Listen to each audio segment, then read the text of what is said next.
আপনি জীবনে কোনো নফল নামাজ পড়েন নাই, আপনি জীবনে কোনো নফল আমল করেন নাই, এর জন্য আল্লাহর কাছে আপনাকে জবাবদিহি করতে হবে না।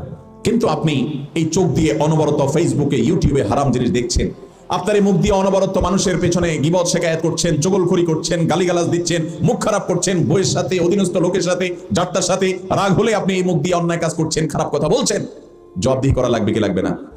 মা ইয়ালফাযু মিন কাওলিন ইল্লা লাদাইহি রাকীবুন আতীদ। আল্লাহ বলছেন এই মুখ দিয়ে এমন কোন শব্দ, এমন কোন বাক্য, এমন কোন অক্ষর উচ্চারিত হয় না যেটি আল্লাহর সংরক্ষণকারী ফেরেশতারা সংরক্ষণ করে না। এই দুই ঠোঁট দিয়ে, আমাদের এই মুখ দিয়ে আমরা যাই বলি, ভাইরা আমার, যেই কোনো কথা আপনি উচ্চারণ করেন, সাথে সাথে সেটা সংরক্ষিত হয়ে যায়, লিপিবদ্ধ হয়ে যায়, সেটা নোট হয়ে যায়, কাউন্ট হয়ে যায়। এটা হয় আপনার নেক আমলের পাল্লায় উঠবে, আর না হলে বদ আমলের পাল্লায় উঠবে। এজন্য আল্লাহ তাআলা কোরআনে কারীমের আয়াতে বলেছেন, ইন্নাস সামআ ওয়াল বাসারা ওয়াল ফুআদ কুল্লু উলাইকা কানা আনহু মাসউলা।